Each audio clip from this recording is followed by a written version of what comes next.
sais tout de toi. Nous sommes une civilisation qui a depuis longtemps dépassé les limites de votre imagination. Mais c'est à vous que nous consacrons ces mots. Parce que nous voyons tout. Aujourd'hui, un nouveau chapitre sur vous. Il sera désagréable, mais honnête. Vous vous appelez intelligent. Mais la vérité est que votre conscience, intelligente, se laisse facilement tromper. Vous croyez que l'intellect est la clé du succès. Mais si c'était le cas, pourquoi dans un monde rempli de personnes géniales, y a-t-il tant de décisions stupides? Un homme diplômé est assis dans une cafétéria avec un ami. J'ai passé l'été à étudier la neurobiologie. J'ai préparé une conférence sur la perception et les biais cognitifs. Oh, génial! Qu'est-ce que tu as appris de nouveau? Eh bien, disons que ma petite amie est partie à nouveau, parce que j'ai encore oublié de sortir les poubelles. Tu ne comprends pas à quel point c'est important. Eh bien, comment dire? Je pense que ce n'est pas lié à mon intelligence. J'ai juste oublié de mettre les poubelles à la poubelle. Vous savez pourquoi? Parce que l'intellect est un ensemble de connaissances et la rationalité est la capacité d'utiliser ces connaissances dans la vie réelle. Vous pouvez résoudre des problèmes avec 100 points, mais vous ne pouvez pas résoudre un conflit avec vos voisins parce que vous ne savez pas comment aborder la conversation. Vous connaissez chaque fait, mais vous ne savez pas comment en tirer parti. Vous résolvez des équations au tableau, mais dans la vie réelle, vous oubliez que le bonheur ne se vend pas dans une boîte avec des chiffres. Vous savez tout, mais vous ne comprenez pas. Vous comprenez, mais vous n'utilisez pas. Vous utilisez, mais vous ne vivez pas. Vous êtes fier de votre intelligence, mais quand elle ne fonctionne pas dans la réalité, que reste-t-il? Vous vous appelez intelligent, mais tout ce que vous faites, c'est remplir des tests, sans savoir comment résoudre le problème de la vie. L'intellect n'est pas tout. Il ne vous rend pas intelligent. Il vous rend érudit. Mais l'érudition n'est pas égale à la sagesse. La capacité à mémoriser des informations n'est que le début. La raison est la capacité d'appliquer ces connaissances, de prendre des décisions, de comprendre comment le monde fonctionne et d'y intégrer votre place. Bureau de l'entreprise. Un employé avec un doctorat, un spécialiste de haut niveau, arrive au travail. Tout le monde le respecte pour ses connaissances, pour ses solutions dans des situations difficiles. Il explique à ses collègues comment résoudre un problème, mais ensuite, il oublie de préparer le café pour l'équipe à temps, écrit sur un collègue parce qu'il n'avait pas le temps.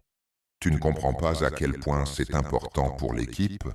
Eh bien, comment? Je suis intelligent. Oui, tu es intelligent, mais pas raisonnable. Nous voulions tous du café. Voici tout le sens. Vous pouvez être génial en théorie, mais complètement impuissant en pratique. Un supermarché ordinaire. Une femme se tient devant une étagère de produits. Elle décide quoi acheter. Elle sait tout sur les dangers du sucre, sur les bienfaits des protéines, sur la nutrition équilibrée. Mais, en regardant les boîtes au club de chocolat, elle se dit « Et si, une fois ne fait pas de mal ?»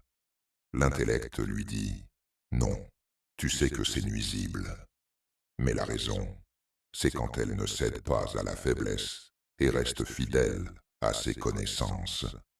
Tout ce que vous savez ne vous aide pas à vous contrôler. Vous savez pertinemment que trop de chocolat n'est pas bon pour vous. Mais pour une raison quelconque, vous n'avez jamais le temps ou ne pouvez pas y renoncer. Vous construisez vos vies sur des tests, des décisions, des prévisions. Mais quand il s'agit de faire le bon choix dans la vie réelle, vous êtes perdu, comme un chien errant. Vous apprenez, mais vous ne comprenez pas. Vous comprenez, mais vous n'appliquez pas. Vous appliquez, mais vous ne changez pas. Les connaissances sont des outils. La raison, c'est la capacité de les utiliser. Vous choisissez non pas la connaissance, mais le confort. Vous ne choisissez pas la solution, mais le moteur de recherche qui vous donnera la première réponse venue. L'intellect ne vous rend pas sage, il vous rend simplement un bon auditeur. La question est de savoir si vous prendrez un jour des décisions qui sont importantes pour vous et pour les autres. L'intellect est devenu votre grand cadeau, mais pas votre grandeur. Rappelons-nous de l'Égypte ancienne. Les pharaons construisent des pyramides, développent un système de nombres et d'astronomie. Ils savent comment mesurer le monde, comment compter les étoiles. Ils savent que les étoiles se déplacent selon des lois et que la Terre est le centre de leur univers. Ils peuvent calculer le chemin du Soleil et déterminer le jour où il reviendra au même point. Mais ils ne peuvent pas décider comment rendre leur pays prospère, comment établir l'harmonie sociale.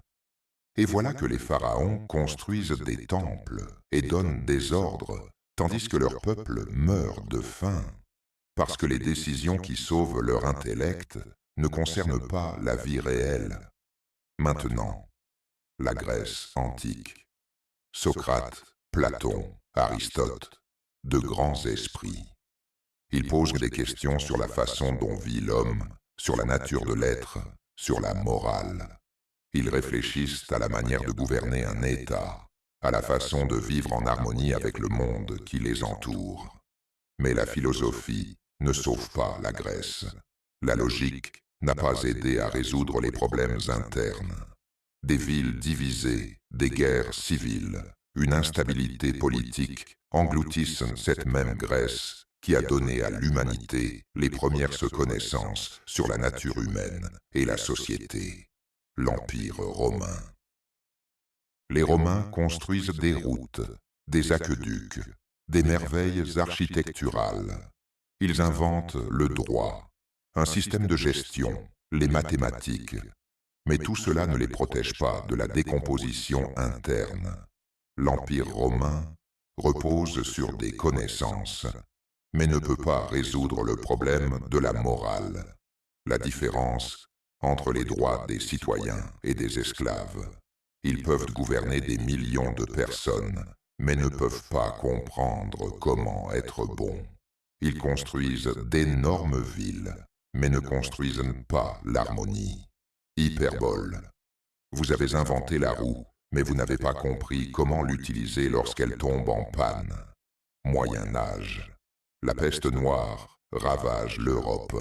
Les scientifiques se taisent.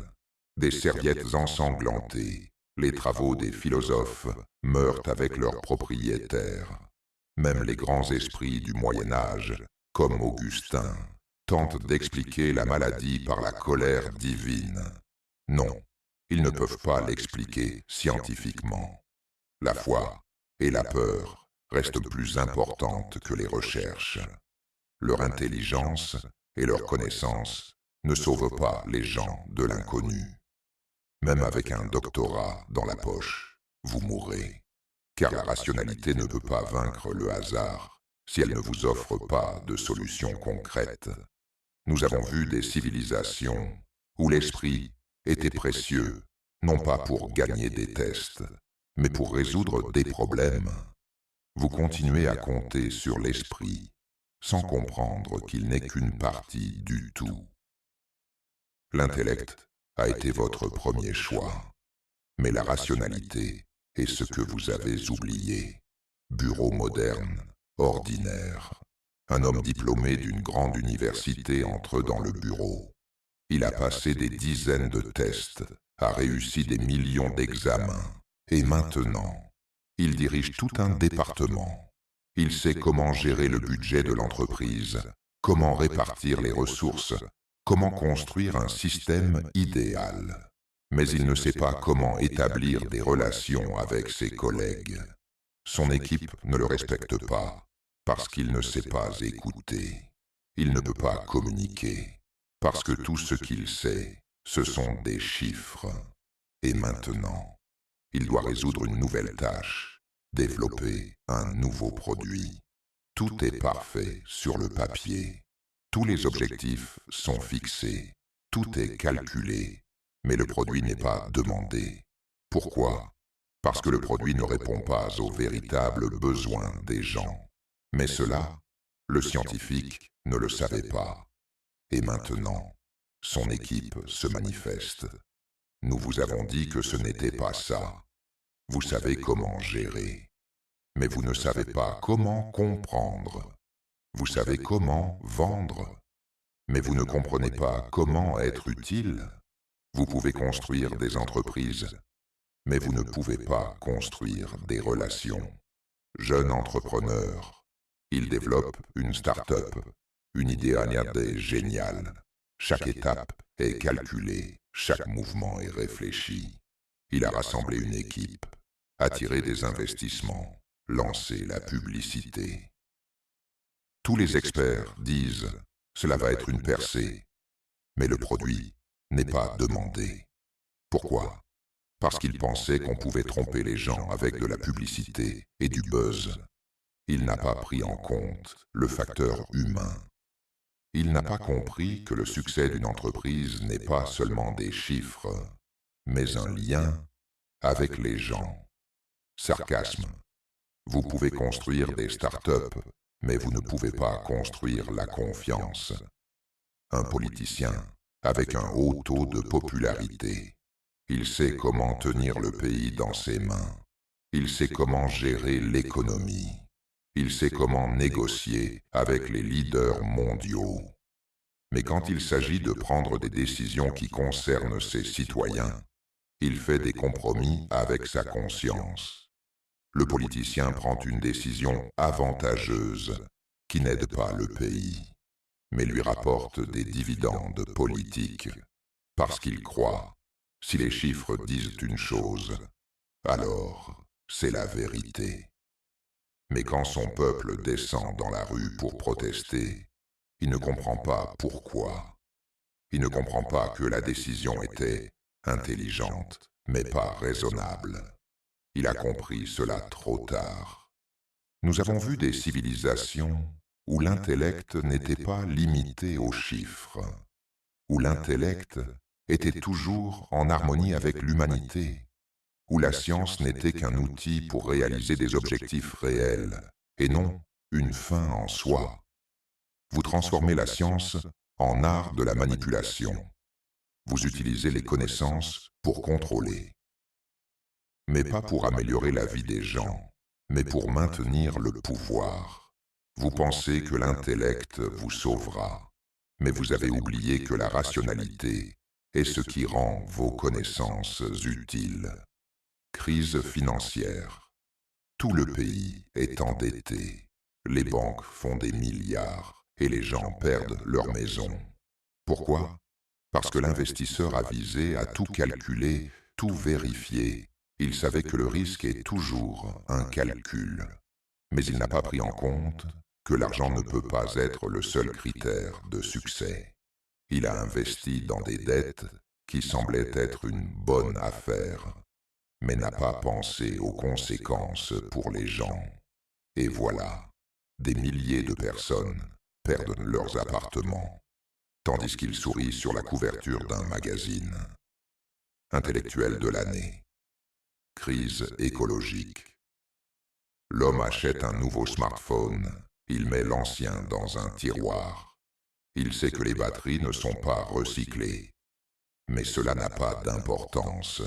Le nouveau smartphone est plus rapide, plus lumineux, plus tendance. Il ne pense pas à tout ce qui sera jeté à la fin. Mais il considère que ce moment de beauté justifie son acte. Dans le monde, des montagnes de déchets, des océans de plastique, des milliers d'animaux sont morts. Et tout cela pour le confort. Sarcasme. Vous ne pensez pas à l'avenir, Vous pensez à vous-même et vous appelez cela du progrès. Réseaux sociaux. L'homme publie une photo sur Instagram. Voici comment j'ai passé ma journée. Il comprend qu'il n'a pas vraiment vécu cette journée. Mais pour chaque like, ses émotions commencent à revivre. Il a une photo, il a des légendes, il a une confirmation virtuelle que cette journée avait du sens. Mais quand la caméra s'éteint, il reste dans un appartement vide, avec des yeux vides.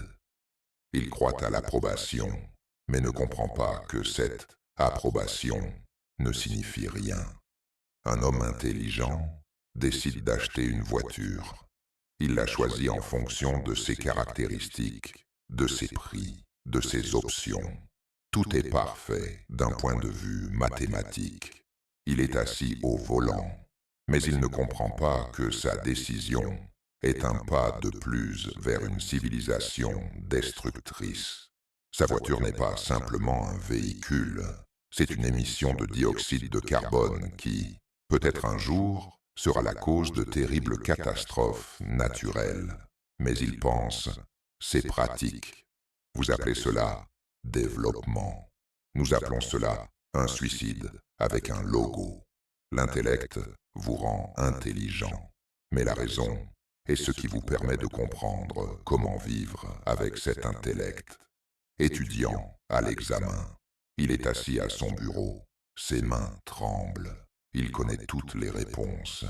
Il a passé toute la nuit à résoudre des problèmes, à apprendre des théories. Il connaît par cœur chaque paragraphe. Et voilà, il passe l'examen avec 100 points. Mais quand il sort de la salle d'examen, il ne lui reste qu'une seule question. Que vais-je faire de ce savoir? Il s'assoit sur un banc, sort son téléphone et commence à faire défiler son fil d'actualité sur les réseaux sociaux. Un like, un autre. Un commentaire, un autre. Peut-être que quelqu'un a aimé mon ancien post. Il croit que son intelligence le mènera au succès. Mais il ne comprend pas que ce succès ne dépend pas de la quantité de connaissances, mais de la façon dont tu les utilises dans la vie. Vous apprenez, mais vous ne comprenez pas. Vous savez, mais vous n'appliquez pas. Vous pensez, mais vous ne vivez pas.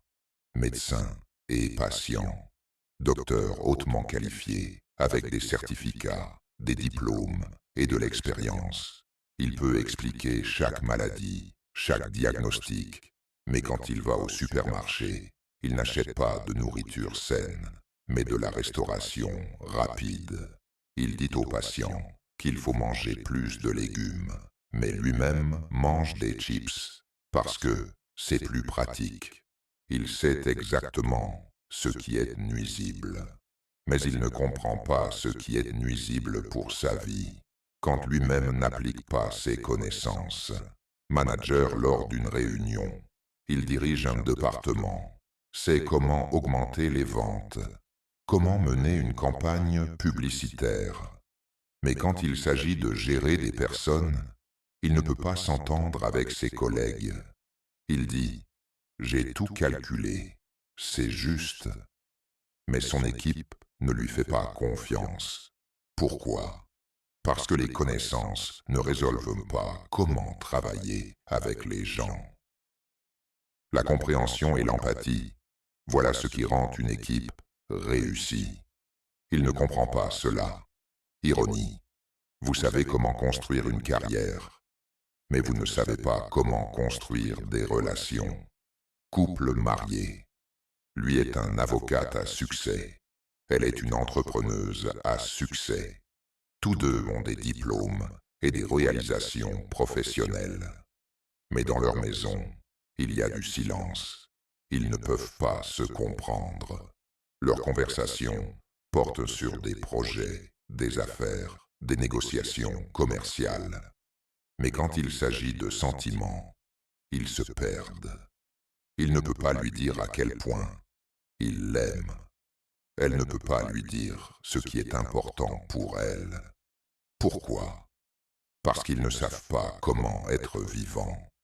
Ils savent comment être réussis, mais ne comprennent pas comment être authentiques. Vous construisez une carrière, mais vous perdez des relations. Vous construisez une entreprise, mais vous oubliez que le plus important est la communication vivante. Votre intelligence vous mène au succès, mais seule la sagesse peut vous conduire au bonheur. Vous appelez cela du progrès, mais en réalité, c'est le chaos, caché derrière des chiffres et des titres, des temps de crise économique. Les politiciens et les économistes sont assis dans d'immenses salles, discutant des taux d'intérêt, de l'inflation, des dettes publiques. Ils ont des milliers de formules, mais pas de solutions. Ils disent « Nous avons tout calculé, tout ira bien ». Mais tout échappe à leur contrôle. Les gens perdent leur emploi, leurs économies, leurs maisons. Pourquoi? Parce qu'ils construisent leur économie sur des mathématiques et des chiffres, et non sur les véritables besoins des gens. Ils ont de l'intelligence, ils n'ont pas de sagesse. Des milliers de personnes signent des prêts pour acheter des logements. Dans les banques, des gestionnaires parviennent à calculer chaque pourcentage. Et que se passe-t-il pour les gens? Ils perdent leur maison parce qu'ils ne peuvent pas payer. Pourquoi? Parce qu'ils ne prennent pas en compte la réalité lorsqu'on leur propose un prêt. Ils comptent des chiffres et non leurs propres capacités. Personne ne les avertit que la stabilité n'est pas toujours une formule. La stabilité, c'est une gestion raisonnable des risques, et non une confiance aveugle dans les chiffres. Président avec une vaste expérience, des diplômes et une connaissance de tous les systèmes économiques et politiques, il décide comment gérer le pays. Mais lorsqu'il est confronté à un véritable problème, l'injustice sociale, la pauvreté, l'inégalité, il ne comprend pas que la solution ne réside pas dans les chiffres, mais dans les gens. Il ne peut pas résoudre le problème, car son approche intellectuelle n'inclut pas les sentiments et les besoins humains. Il utilise des statistiques sans comprendre que les gens ne vivent pas selon des formules. Vous construisez de grands bâtiments, mais vous oubliez que votre société peut s'effondrer non pas à cause d'une crise, mais à cause de l'ignorance du facteur humain. Vous créez un monde selon des chiffres et des formules. Puis vous vous étonnez que les gens cessent de vous écouter. Vous êtes intelligent dans les calculs, mais vous n'êtes pas intelligent dans la vie. Vous êtes intelligent dans les décisions, mais vous n'êtes pas intelligent dans les problèmes. Vous êtes intelligent dans la logique, mais vous n'êtes pas intelligent dans les sentiments.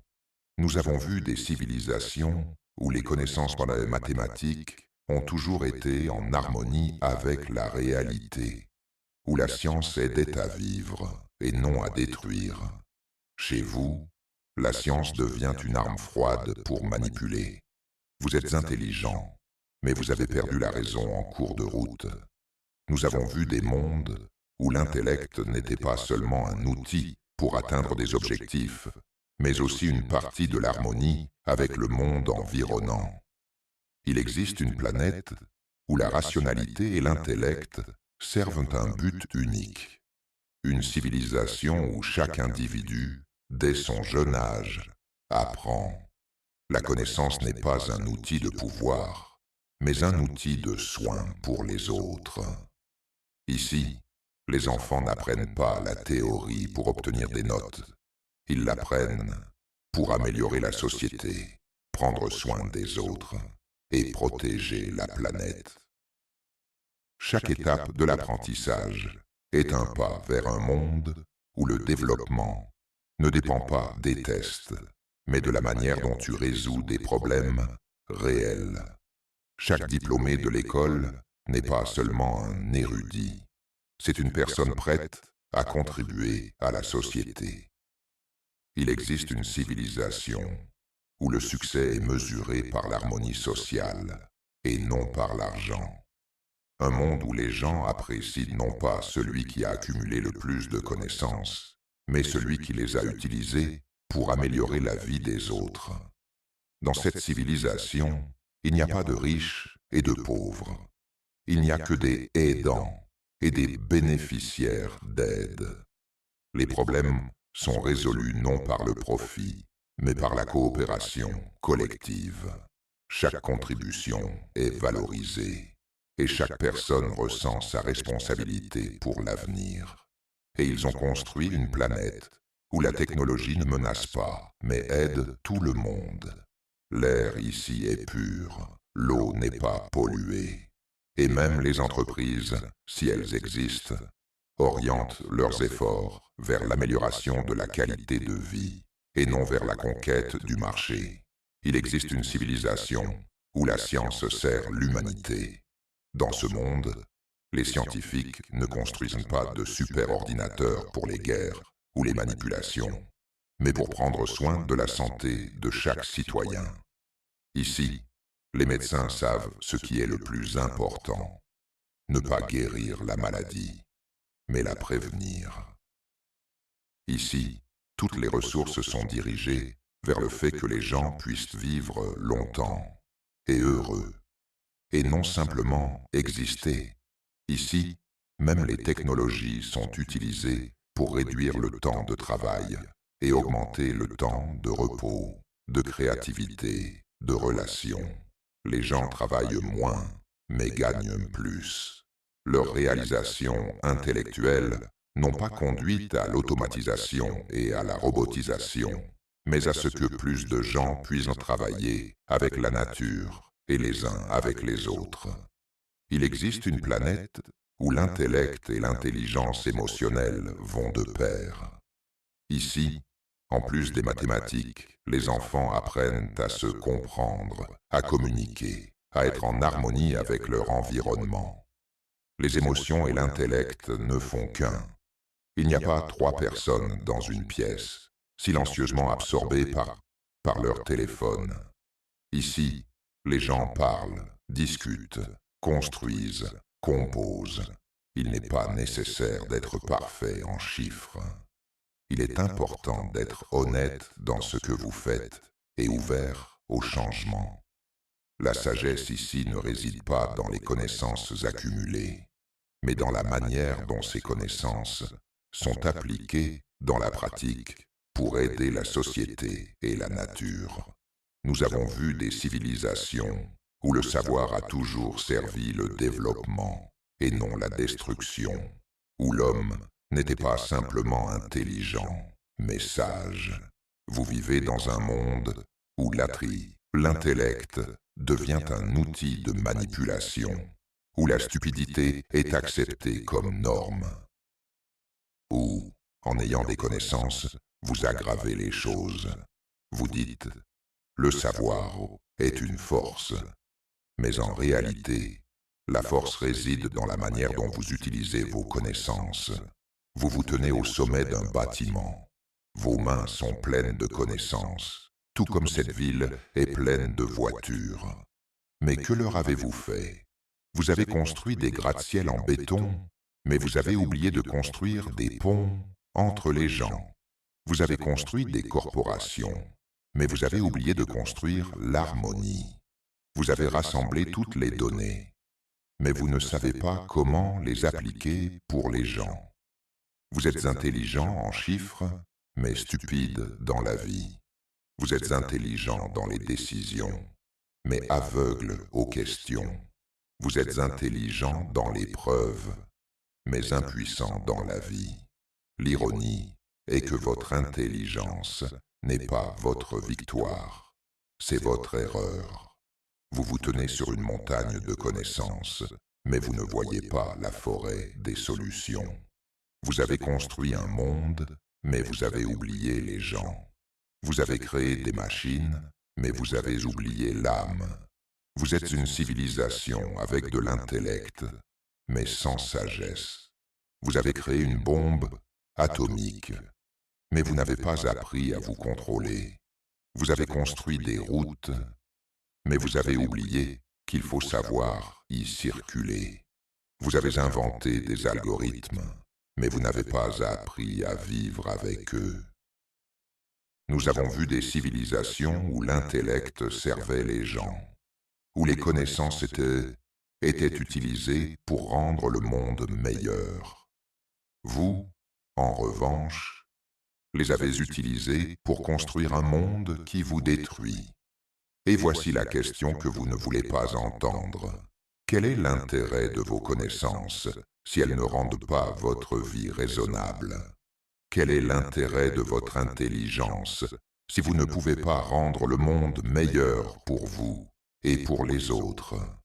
Vous vous êtes appelé raisonnable parce que vous étiez intelligent. Mais finalement, vous avez compris qu'être intelligent ne signifie pas être raisonnable. L'intellect sans raison est comme une voiture sans volant. On peut avancer rapidement, mais on ne sait jamais exactement où l'on va. Nous n'intervenons pas. Nous regardons simplement comment vous construisez vos mondes sur des connaissances, mais vous oubliez comment construire votre vie. Vous accumulez des informations comme de l'or, mais vous oubliez que sans sagesse, cela se transforme en sable. Vous pensez que plus vous savez, mieux vous vivez. Mais toute votre érudition ne vous sauvera pas si vous ne comprenez pas comment l'utiliser pour vous et pour les autres. Vous vous appelez intelligent, mais chaque fois que vous êtes confronté à un choix, simple ou complexe, difficile ou facile, vous choisissez la facilité. Vous savez tout, mais vous ne pouvez pas répondre aux questions les plus simples de la vie. Que dois-je faire avec cette connaissance? Que ferez-vous de ce que vous savez? Comment l'appliquerez-vous pour être sage? Ou continuerez-vous à chercher des réponses dans les prévisions des autres, les horoscopes et les paris dans les casinos? Nous reviendrons et nous verrons ce que vous choisirez. Inventer la roue ou apprendre à utiliser ce qui existe déjà.